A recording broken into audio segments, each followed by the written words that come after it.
Halo teman-teman, kita ketemu lagi hari ini. Ingat waktu lalu kita ada ke tamu Pater Ignaz dan dia bercerita mengenai mukjizat yang dia terima ketika berada di Filipina waktu dia masih menjadi frater muda. Nah, kali ini kita mendapatkan kedatangan beliau lagi dan beliau memiliki satu cerita yang luar biasa lagi tentang karya Tuhan di dalam hidupnya. Sekarang selamat pagi, Pater. Selamat pagi, Suster. Ya, Terima silakan, kasih sudah diundang untuk berbincang-bincang. Selamat pagi, kaum muda yang berbahagia. Semoga damai sejahtera senantiasa menyertai kalian. Dan pada pagi hari ini, saya sharingkan tentang pengalaman saya yang oleh dokter dianggap sebagai mukjizat. Pada bulan Maret tahun lalu, saya itu mengalami sakit. Sakitnya seperti gejala MAH. Sepertinya ada asam lambung yang naik gitu. Rasanya. Dan saya sudah ke beberapa dokter, diberikan obat-obatan untuk menekan asam lambung. Dan semuanya itu adalah sebenarnya obat MAH juga. Dan oleh karena itu untuk beberapa hari, minggu, saya itu setiap kali makan mau muntah. Jadi nggak bisa makan berarti nggak bisa makan. Terus setiap kali saya mencium aroma makanan, itu bukan sedapnya yang saya rasakan, tetapi memuntah kembali gitu. Malah jadi jadi mual-mual begitu. Jadi selama beberapa hari itu sama sekali saya tidak bisa makan, tidak bisa ada asupan masuk ke tubuh saya. Saya sudah beberapa kali ke dokter, dari berbagai macam dokter, rumah sakit Kristalina, rumah sakit Stella Maris di Makassar, dan dokter-dokter ahli penyakit dalam memberikan saya berbagai macam obat, tapi ternyata tidak membantu. Sampai pada akhirnya saya pagi-pagi mau bangun tidak bisa, karena tidak ada tenaga, karena beberapa hari kan nggak makan. Jadi nggak bisa makan, terus mau mencium makan pun muntah-muntah, dan udah mencoba berbagai macam obat tidak ada yang berhasil menyembuhkan ya.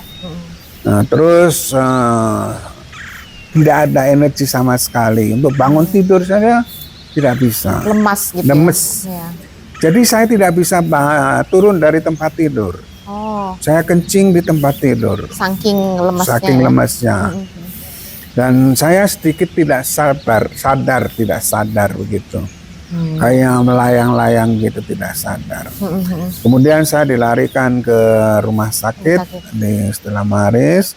Saya masuk ruang ICU. Langsung berarti parah sekali ya kondisinya.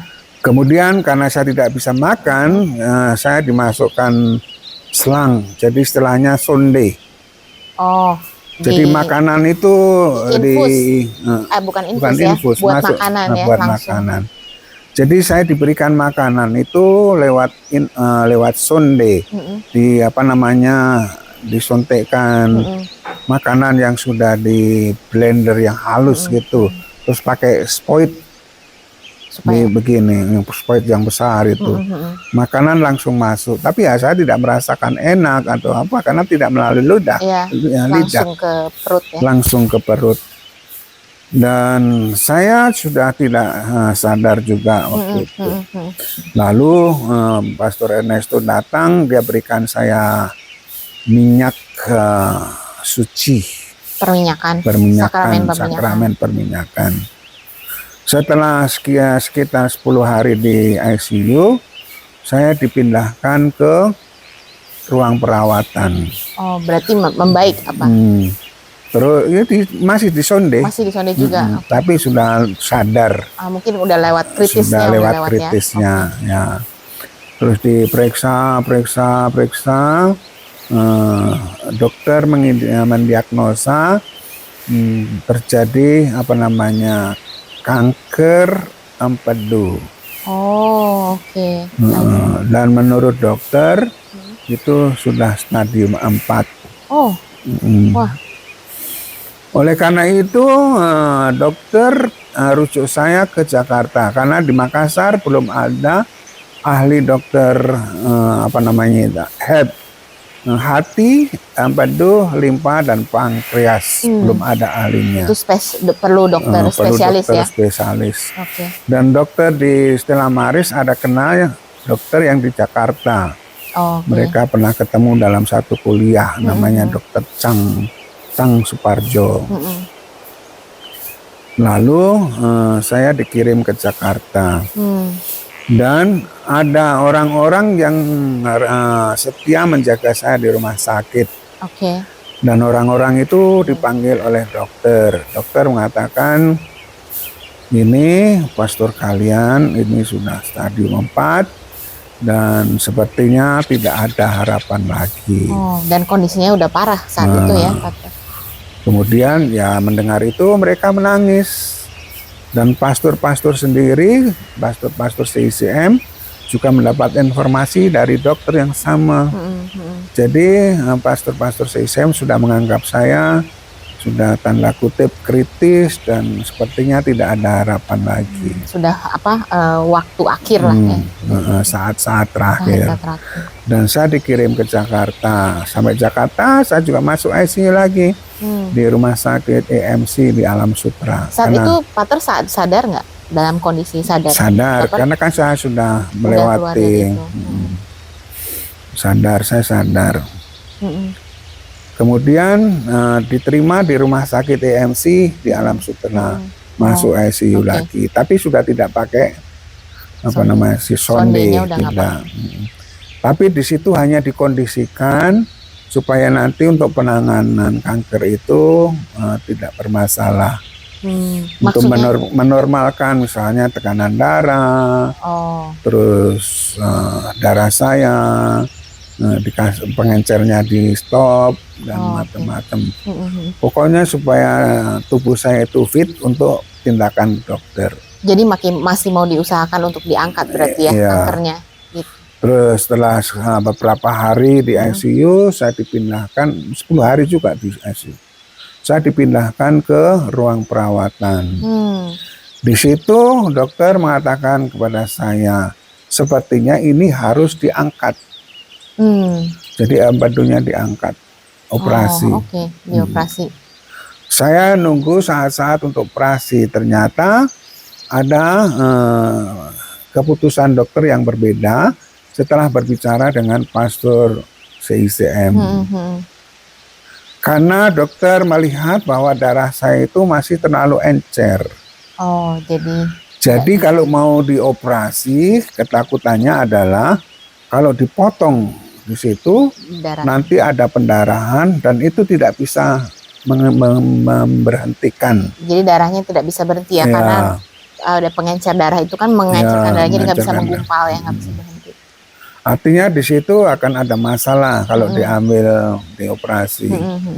Akhirnya kesepakatan dokter-dokter dengan pastor kami di istilahnya kemoterapi, metode TACI. Jadi dicoba pakai kemo aja, nggak dioperasi. Ya, TACI namanya. TACI, transarterial chemo invasion. Itu semacam kemoterapi, tetapi yang diobati lokal, jadi tidak seluruh badan. Jadi hanya yang ada darah kanker terpapar oleh kanker. Begitu. Jadi setelah saya normal, bagian tubuh baik, bisa dilaksanakan tindakan dokter, ya saya dibawa ke ruang operasi dan mereka masukkan kateter dari sini sampai di empedu. Sampai di situ dokter menyuntikkan semacam kontras obatnya gitu. Obat yang buat kankernya itu ya. Dan saat itu saya merasakan panas seluruh tubuh. Terutama kepala itu panas sekali. Dan tindakan itu sebenarnya tidak lama, setengah jam. Oh, oke. Kemudian saya kembali ke ruang perawatan. Tapi selama 8 jam kaki saya ini tidak boleh digerakkan. Karena di sini kan ada insisi, pelubangan. Jadi takut kalau gerak nanti ada pendarahan. Oh, gitu. Jadi kaki saya tidak bisa digerakkan selama 8 jam itu. Oh, oke. Bagian dari prosedurnya ini. Ya, bagian dari prosedur. Dan setelah itu ya baik, setelah 8 jam, hari berikutnya saya boleh pulang. Tetapi dokter mengatakan proses ini untuk sementara 3 minggu 1 kali. Wah, 3 minggu 1 kali. Dan program ini kira-kira 6 kali taji. Wah, oke. Jadi setelah taji pertama, 3 minggu kemudian taji kedua. Proses yang sama. Terus taji berikutnya bukan 3 minggu tapi 1 bulan. Oh, jadi frekuensinya makin kerap ya? Makin jarang. Makin jarang. Jadi setelah taji yang kedua, taji ketiga itu setelah 1 bulan. Oh, oke, makin jarang ya. Itu dilakukan hal yang sama dengan taji-taji sebelumnya. Tapi ya lebih mudah karena sudah bukan hanya pertama, tapi sudah 2 kali, 3 kali, dan saya juga tidak begitu menderita lagi ketiga kalinya. Kemudian taji keempat itu juga 1 bulan sesudahnya. 1 bulan ditaji lagi. Kemudian ya selesai taji sudah. Hari berikutnya, hari-hari itu saya istirahat di rumah sakit, hari berikutnya boleh pulang. Terus minggu depannya bulan depannya lagi dilakukan hal yang sama.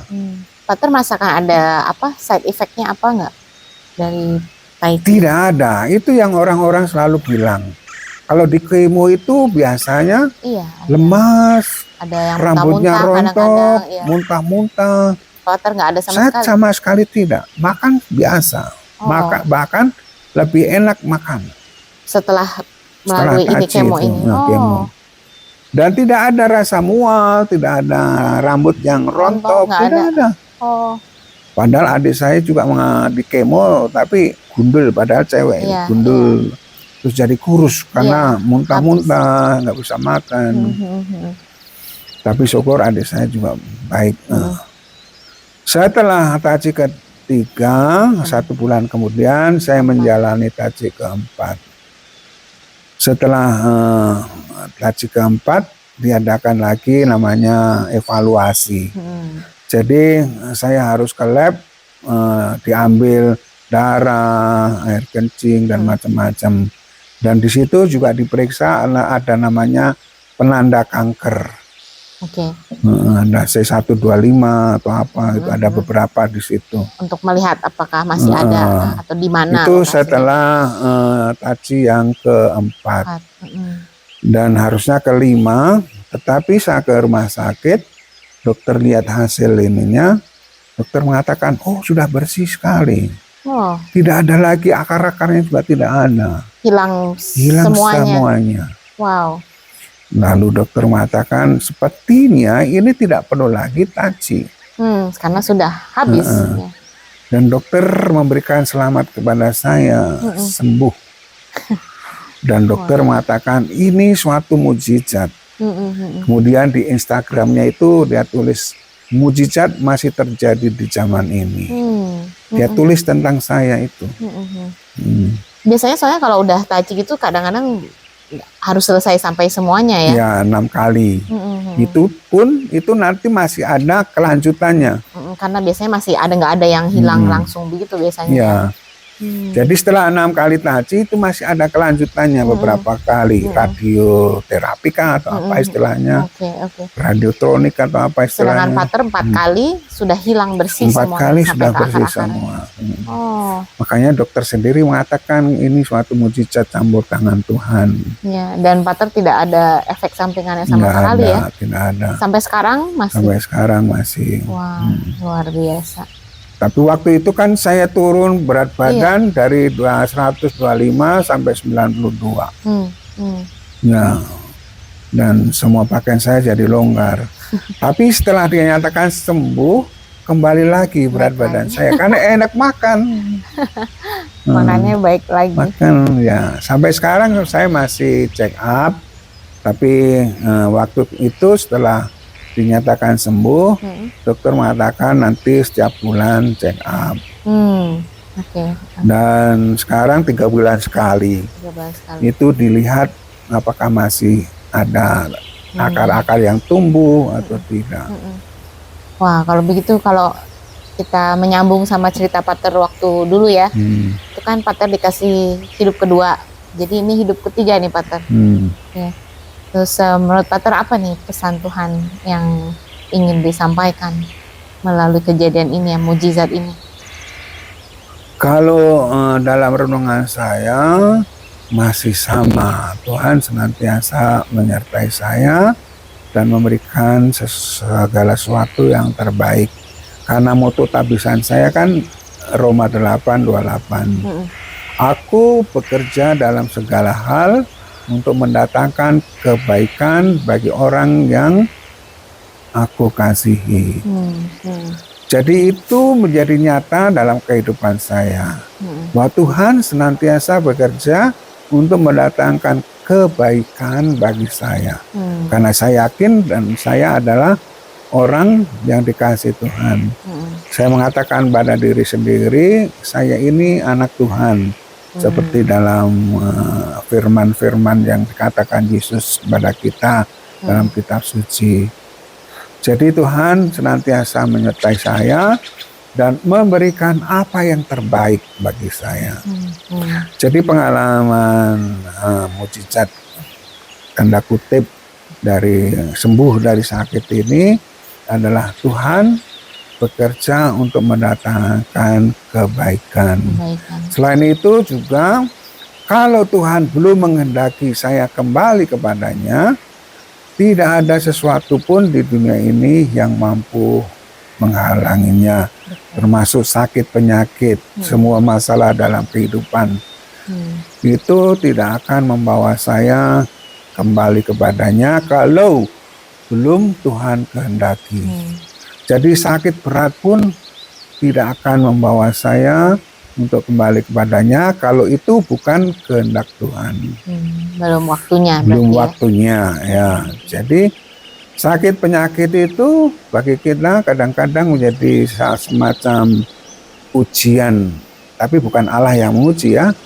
Tapi sakit penyakit kita itu sendiri. Dan bagaimana kita untuk berserah.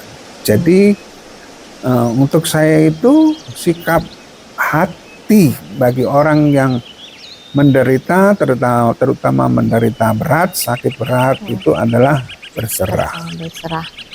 Kalau saya dipanggil untuk melayani orang sakit, itu yang pertama-tama saya katakan, saya ajak dia atau mereka untuk berserah. Karena itu sikap hati yang paling indah bagi manusia. Kalau manusia mampu berserah, Tuhan bisa berkarya. Seperti dalam kisah Ayub. Dan mungkin kalau saya dengar dari berita Pater juga bukan berarti, jadi mukjizatnya juga sebenarnya bekerja melalui obat ya, bukan ya, kan melalui dokter, melalui obat, gitu. Jadi melalui cara-cara pengobatannya, melalui perawat, semuanya itu semua itu dipakai oleh Tuhan untuk membawa manusia kepada keselamatan. Jadi tidak ada sesuatu yang langsung dari surga, kamu sembuh, tidak. Tidak ada seperti itu. Semua itu terjadi karena ya manusia yang ikut serta dalam pekerjaan Tuhan. Betul, betul. Jadi bentuk mukjizat itu bukan hanya seperti, jadi mukjizat itu sebenarnya bukan sulap ya, karena kalau saya Bukan magic ya. mendengar cerita Pater ini, Pater pun harus dengan iman menjalani pengobatannya, melakukan apa yang bisa dari pihak Pater untuk berusaha sembuh gitu, dan Pater berserah, diberi sembuh atau enggak Pater berserah, tapi Pater berusaha gitu kan. Jadi dan sesuai kehendak Tuhan dalam kali ini ya Pater diberi kesembuhan itu begitu. Ya kalau saya berusaha, kalau saya ingat saya tidak berusaha. Justru saya tidak merasakan kesedihan atau kekecewaan atau marah. Tidak, saya justru menerima ya. Seperti orang tidak sakit. Mungkin justru itu mukjizatnya ya. Maksudnya orang kan kalau menerima berita kesakitan gitu justru ada yang jadi takut, jadi panik, jadi macam-macam gitu ya. Justru panik. Ketenangan ini yang diterima Pater untuk bisa menjalani semuanya dengan sabar adalah bentuk mukjizatnya juga ya. Begitu. Ya itu buah dari menurut saya pasrahan kita. Pasrahan kita sama Tuhan. Jadi kita tetap bersukacita dalam keadaan seperti itu. Gitu. Saya bisa bercanda sama perawat, sama dokter, bisa bercerita macam-macam, tidak seperti orang yang mengadu terus tidak. Dan kalau setangkap itu Pater bisa begitu karena Pater percaya bahwa ini masuk dalam rangkaian kehendak Tuhan buat Pater. Ya. Saya selalu percaya bahwa Tuhan menghendaki yang paling baik untuk setiap orang. Betul. Saya tahu rencana Tuhan lebih indah daripada rencana saya. Rancangan Tuhan jauh lebih indah daripada rancangan manusia. Betul, betul. Oke, baik. Terima kasih banyak ya Pater buat sharingnya. Mungkin terakhir Pater ada pesan buat yang sedang mengalami pergumulan dengan kesehatannya. Ya, pesan saya untuk para kaum muda dan umat sekalian, seringkali kita mengalami pergumulan dalam kehidupan, kita mengalami kesulitan, kita mengalami kesedihan, tapi semua itu tidak sebanding dengan kasih Tuhan yang jauh lebih besar dari pergumulan kita, dari kesedihan kita, dari penderitaan kita. Tuhan mempunyai rencana yang indah di dalam kehidupan kita. Yang terjadi dalam kehidupan setiap orang tidak harus mengalami mukjizat, tapi percayakan penyertaan Tuhan, rencana Tuhan di dalam kehidupan. Jadi di dalam setiap perjalanan hidup, Tuhan menyertai, Tuhan bersama-sama berjalan dengan Anda dan saya. Oke, baik. Terima kasih banyak Pater. Terima kasih. Baik kaula muda, sampai bertemu lagi. Sampai bertemu kaum muda. Sharing Pater Saya berdoa semoga para pendengar juga mampu mendengarkan bisikan Tuhan.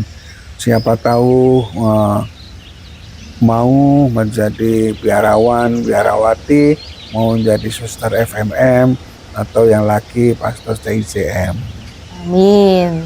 Terima kasih, Tuhan memberkati.